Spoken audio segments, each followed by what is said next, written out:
불과 며칠 전이죠. 강원도 강릉에 큰 불이 나면서 축구장 530개 면적의 산과 임야가 타버렸습니다. 천만다행으로 비가 내리면서 8시간 만에 모두 진화되었지만 이번 산불로 피해를 본 건물은 문화재, 비닐하우스, 호텔, 그리고 주택과 펜션 등등 모두 154곳에 달한다고 합니다. 경포대 일대가 불타버렸고 근처의 한 마을은 아예 마을 전체가 잿더미로 변했다고 하니 상황이 얼마나 심각했는지를 잘 알 수 있습니다. 그런데 산불이 마을을 덮치고 건물들이 화마에 휩싸일 때 유독 강릉시 저동에 있는 한 주택만큼은 불에 타지 않고 멀쩡했다고 합니다. 저도 사진으로 봤을 때 그 주변으로 모두 숫덩이가 되었는데요. 이 집만 마치 새로 지은 것처럼 깨끗했습니다. 바로 뒤에 소나무 숲이며 마당에 잔디며 심지어는 이웃과 근처에 있는 집들과 차량까지 모두 전소될 때 이 집은 유리창 몇 장만 깨졌을 뿐 아무런 상처 하나 입지 않았던 것입니다. 그럴 만한 이유가 있었습니다. 건설회사에서 일했던 집주인이 4년 전 콘크리트로 집을 짓고 외벽을 열에 강한 라임스톤이라고 하는데요. 석회암입니다, 결국. 돌이죠, 돌. 그것으로 둘러놓았던 것이었습니다. 그리고 외부 문은 모두 방화문으로 창문은 3중창으로 시공했다고 합니다. 즉 불에 잘 견디는 자재를 쓴 결과 그의 가족과 집은 맹렬한 불길 속에서도 상처 하나 없이 안전할 수 있었던 것이었습니다. 우리에게 닥치는 불시험과 같은 고난과 고통 속에서도 부디 이러한 하나님의 보호하심과 돌보심이 언제나 저와 여러분 모두를 지키시고 인도해 가시길 축복합니다. 라고 말씀드릴 수 있을 것입니다. 그리고 이것을 굳게 믿으며 받아들이는 분에 따라서 꽤 은혜로운 설교가 될 수도 있을 것입니다. 저는 목사로서 도서나 기사 그리고 직간접적으로 얻는 경험을 통해서 이런 예화를 스크랩하고 말씀과의 접점을 찾고자 다양한 방법으로 시도하면서 하나님의 말씀을 우리 각자에게 주시는 말씀으로 듣고 내 삶에 적용할 수 있도록 활용합니다. 그런데 이런 비유와 은혜로운 예화가 전혀 통하지 않는 곳이 있습니다. 상투적이고 뻔한 전개의 클리셰 같은 건 그 어디서도 찾아볼 수 없는 현장인데요. 그것은 바로 내가 마주하고 있는, 내가 살아가고 있는 나의 리얼, 찐 현실입니다. 내 현실, 내 삶. 남의 현실 말고요. 1963년 11월 22일입니다. 극작가 데이빗 로치가 극장에 앉아서 자신이 창작한 연극을 감상하는 중이었습니다. 연극 중간쯤에 주인공이 라디오를 켜서 지역 방송국 채널을 맞추는 장면이 있습니다. 그날 객석은 꽉 찼습니다. 배우들은 대사를 하면서 동선에 따라 정교하게 움직였고요. 감정이입을 하면서 연기에 몰입했습니다. 청중은 무대에서 벌어지는 가공된 세상에 완전히 매료되어 있었습니다. 드디어 그 대목에 이르렀습니다. 주인공이 탁자 위에 있던 라디오를 딸깍 하고 켰습니다. 치치칙 잡음이 들렸습니다. 그가 지역 주파수의 채널을 맞추려고 다이얼을 돌리는 동안에 귀에 익은 성우의 목소리가 불쑥 튀어나왔다 사라지고 요란한 음악이 시끄럽게 울리다 잠잠해지는 등 온갖 잡음들이 섞여 있었습니다. 바로 그때 잔뜩 경직된 급박한 음성이 들려왔습니다. 지금 들어온 속보입니다. 방금 전 텍사스 달라스에서 케네디 대통령이 저격을 당해 서거하셨습니다. 속보를 전해드립니다. 텍사스 달라스에서 케네디 대통령이 저격을 당해 서거하셨습니다. 당황한 연극 배우가 순간적으로 재빨리 다이얼을 돌렸습니다. 그러나 너무 늦었습니다. 생생한 실제 세계의 현실이 무대 위에서 공연되고 있는 가공의 비현실 세계를 뚫고 들어와 버린 것이었습니다. 그것으로 연극은 끝났습니다. 현실은 결코 우리에게 친절하지 않습니다. 우리 아이들에겐 미안하지만 그렇습니다. 사건과 사고에서 예외인 사람은 아무도 없습니다. 산불이 내 집만 피해가지 않습니다. 제가 말씀을 스크랩하고 오늘 같이 나눌 때 한번 생각해 봤습니다. 실제로 어제 그제 요 근처에서 바로 옆에서 몇 미터 떨어지지 않은 곳에서 자풀들을 태웠거든요. 만약에 우리 마을에 산불이 나면 어떻게 될까? 이 산을 타고 불이 넘으면 어떻게 될까? 생각해 봤습니다. 집을 허물고 재건축을 한다거나 불에 강한 내외장재로 리모델링을 한다면 모를까? 저희 교회, 이 예배당. 그리고 목조와 샌드위치 판넬로 지어진 집들은 순식간에 한 줌의 재로 변하고 말 것입니다. 피해가지 못합니다. 아무리 이런 예화를 같이 나눠도 우리는 피해갈 수 없습니다. 다시 지을 거예요, 여러분? 집 허물고 다시 지으시겠습니까? 그렇지 않습니다. 가혹한 현실은 나에게도 엄혹한 법입니다. 그저 운 좋게 피해가기를 바랄 뿐입니다.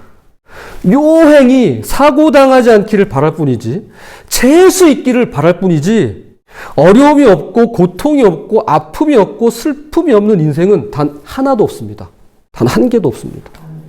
제가 인천에 살 때입니다. 제가 전에도 이 얘기를 말씀드렸는데요. 주안이라고 하는 역 주변으로 번화가가 있습니다. 이름 좋죠, 주안. 주님의 안. 그런데 실상은 술집이 많이 모여 있습니다. 뭐 그래서 주안은 아니지만 어쨌거나 주안입니다. 어느 날 저녁 지하철에서 내려 버스 정류장에 집에 가려고 서 있는데 남녀 청년 둘이 제게 말을 거는 겁니다. 인상이 참 선하시네요. 어디 가면 그런 얘기 많이 듣습니다. 라고 말할까 하다가 그냥 고맙습니다 하고 말았습니다. 눈치채셨겠지만 이 둘은 증산도 사람입니다.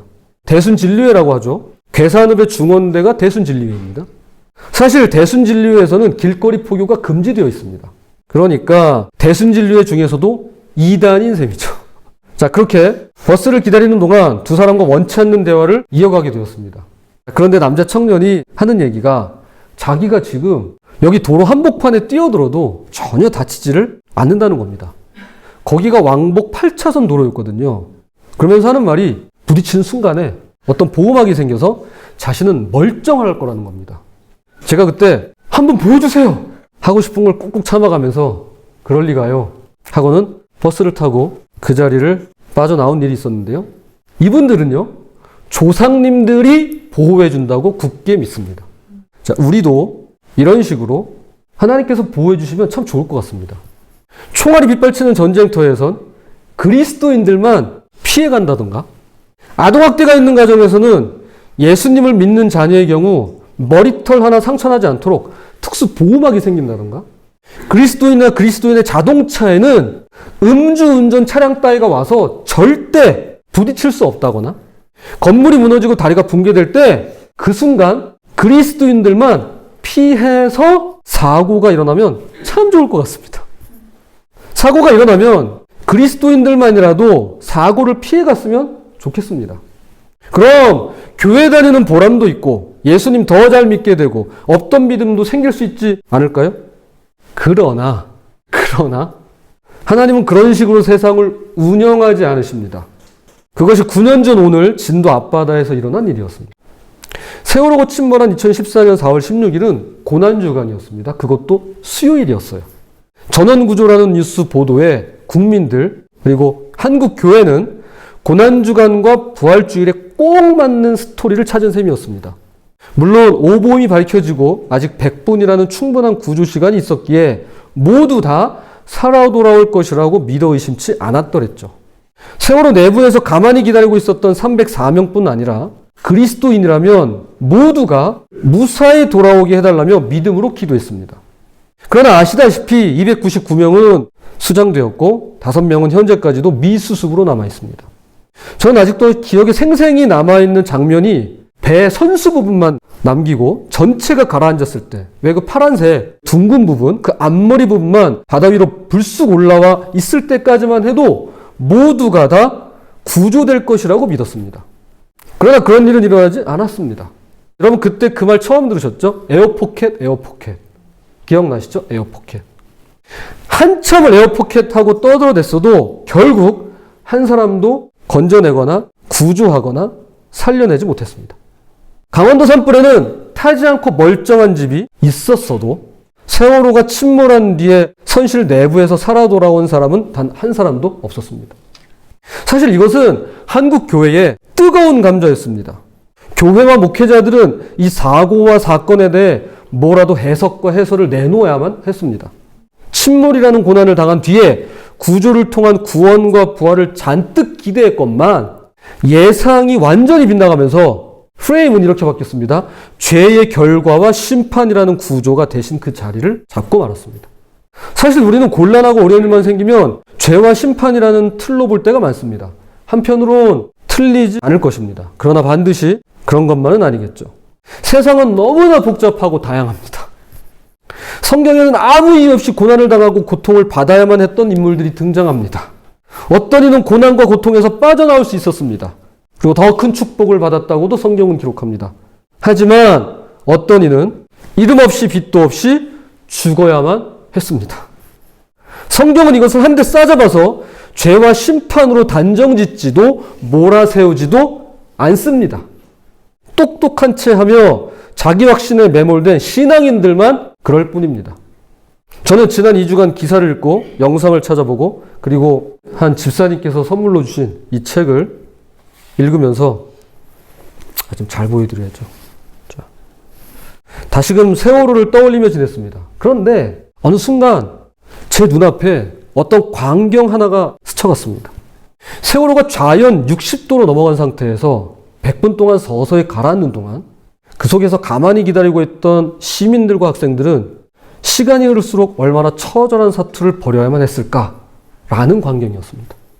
전기는 다 나간 암흑 상태에서 물은 점점 위로 차오르고 추위와 공포 그리고 살려달라고 외치는 비명소리와 피 맺힌 절규, 어떻게든 바깥으로 나가보려고 시도하지만 결코 그럴 수 없는 그 아비규환의 순간. 이것을 뭐라 부르면 좋을까요? 분명한 건 교통사고는 아니라는 것입니다. 제가 확실히 말씀드릴 수 있는 것은 만약 저의 자녀가 이런 일을 당했다면 저는 버틸 수 없었을 겁니다.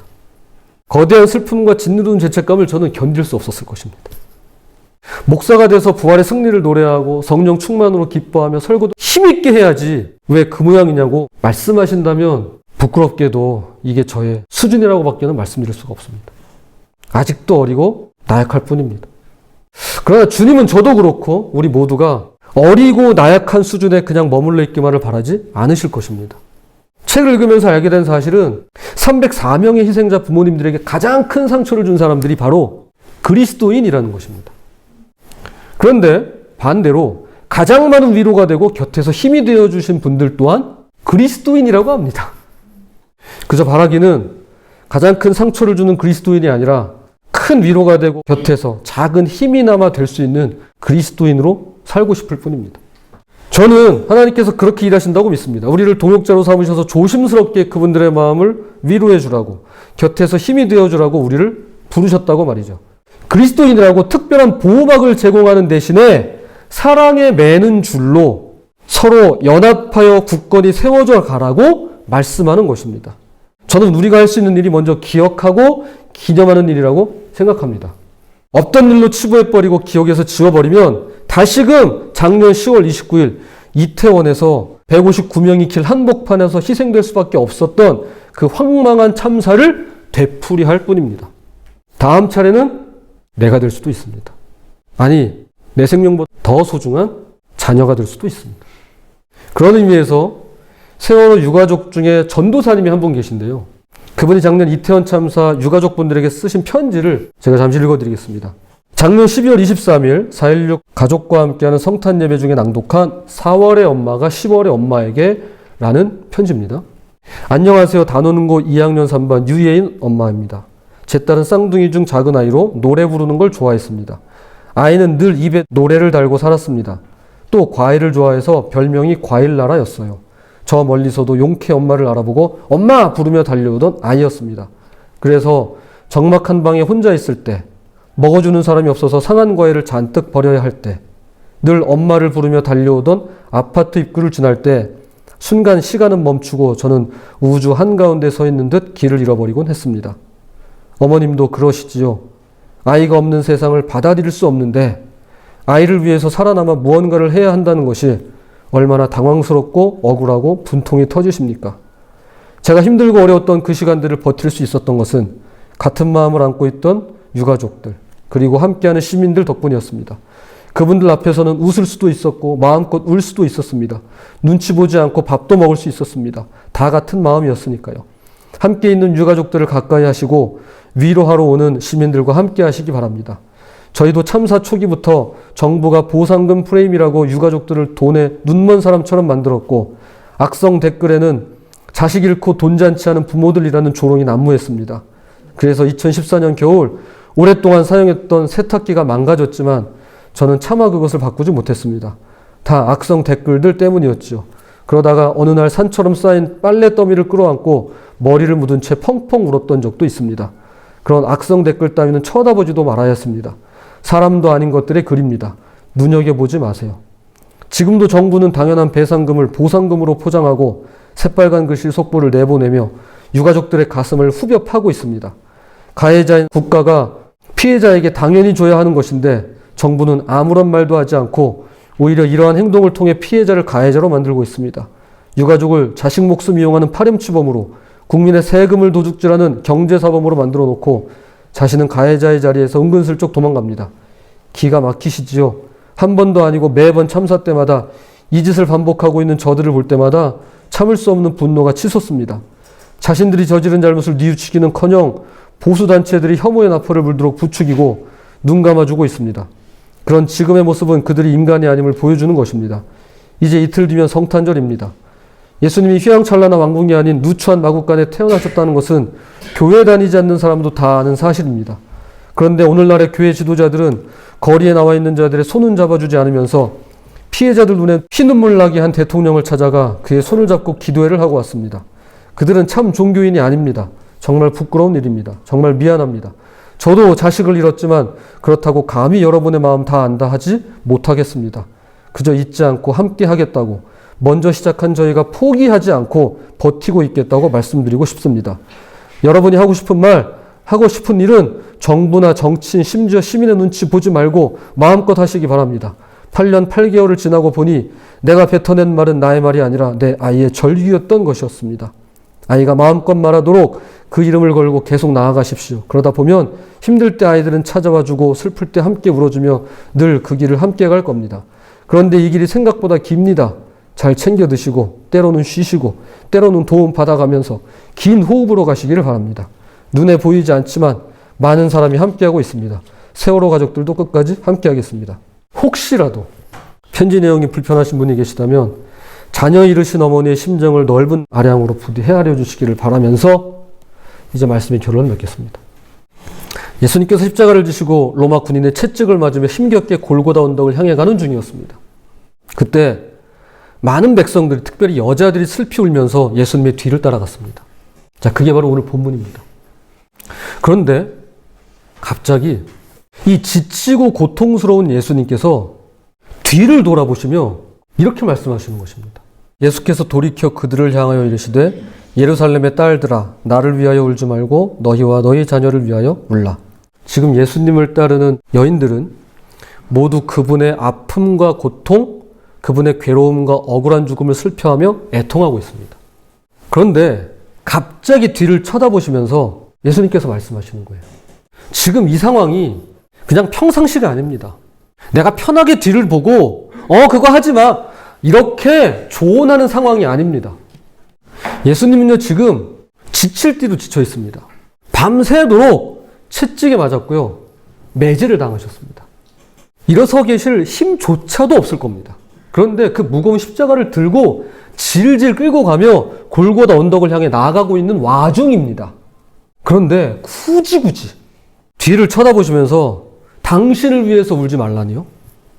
문자 그대로 울음을 멈추라고 하는 건가요? 아니면 그 상황에서도 예의상 체면치레로 그만 울라고 하시는 건가요? 지금 예수님은 진심이십니다. 진심이세요. 당신을 위해 울지 말고 대신에 자신과 자녀들을 위해 울라고 말씀하십니다. 너희 자신과 너희 자녀들을 위해서 울어! 목소리가 나오는 상황이 아니에요, 지금 이게. 쥐어 짜내면서 말씀하고 계시는 겁니다.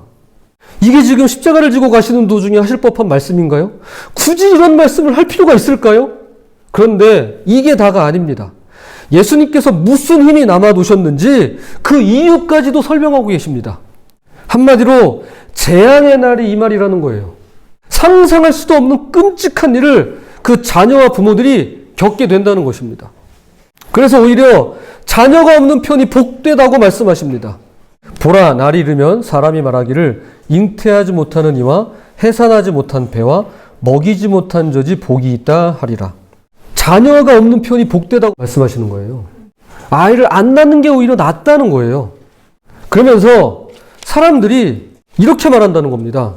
그때 사람들이 높은 산을 향해 우리 위에 무너져라 할 것이며 낮은 산을 향해 우리를 덮어라 할 것이다. 자, 이게 무슨 말이죠?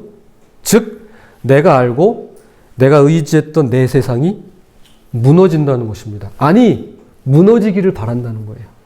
나는 이제 더 이상 살아갈 이유가 없어요. 나는 그냥 죽었으면 좋겠어요. 죽는 편이 더 나아요. 그래서 산아 나를 깔아뭉개다오. 작은 언덕아 그래 나를 좀 덮어다오. 그러는 거예요. 자, 그럴 때 예수님께서 이제 마지막으로 이렇게 말씀하십니다. 푸른 나무와 같은 나도 이런 일을 당하는데 마른 나무와 같은 너희 유대인들이야 무슨 일인들 당하지 않겠느냐. 십자가를 지고 굉장히 힘겹게 지금 쓰러져도 전혀 이상하지 않은 그런 상황에서 예수님께서 피를 흘리시면서 지금 뒤를 돌아보고 굳이 말씀하십니다. 나를 위해 울지 마! 너희 자녀와 너 자신을 위해서 울어! 오히려 자녀가 없는 부모들이 복돼. 그들이 행복하다고 고백할 거야. 너희 세상이 무너지는 날이 와. 죽고 싶은 날이 올 거야. 오히려 죽여달라고 소리 지를 거야. 그러면서 이렇게 말씀하시는 겁니다. 푸른 나무와 같은 나도 이런 일을 당하는데 마른 나무와 같은 너희 유대인들은 무슨 일인들 당하지 않겠냐. 나도 고난을 당하고 고통 속에서 죽어가는데 너희들인들 피해갈 수 있겠느냐? 이런 뜻입니다. 여러분 피해갈 수 있으시겠어요? 자, 오늘 제목이죠. 푸른 나무가 마른 나무에게 이야기합니다. 푸른 나무도 이 정도인데 마른 나무인 나는 어찌 되겠느냐 하는 것입니다. 교우 여러분, 예수님이 푸른 나무라면 우리는 모두 마른 나무와 같습니다. 푸른 나무이신 예수님이 부러지고 베어지고 쓰러지셨다면 마른 나무인 우리는 부러지고 베어지고 쓰러지는 정도가 아니라 불에 타버릴 장작에 불과합니다. 그래서 예수님은 우리더러 너 자신과 너희 자녀들을 위해 울라고 당부하는 것입니다. 먼저 쓰러져간 이미 베어져 불타버린 것 같은 마른 나무의 사람들이 우리 주위에 있습니다. 그들은 전혀 예상하지 못한 장소에서 예정이 없던 시간에 허망한 사고로 억울한 참사로 목숨을 잃고 희생당한 안타까운 생명들입니다. 그리고 유가족 분들이십니다. 그들을 기억하고 기념하며 기도할 수 있는 우리 모두가 되었으면 좋겠습니다. 우리도 똑같은 마른 나무일 뿐입니다. 아직 그걸 모를 뿐이에요. 아직 내가 그 일을 겪지 않았다 뿐입니다. 다음엔 우리가 산을 향해서 언덕을 향해서 내 위에 무너져라. 나를 뒤덮어라. 라고 울부짖을지도 모릅니다. 그러므로 부디 예수님을 위한 눈물을 거두시고 우리 자신과 이 땅에 억울하게 희생당한 모든 자녀들을 위해 흘릴 줄 알며 마른 나무지만 시냇가에 뿌리 깊이 내려 푸른 나무로 부활을 이루어가기를 소망하는 그런 저와 여러분이 되시기를 주님의 이름으로 부탁을 드립니다.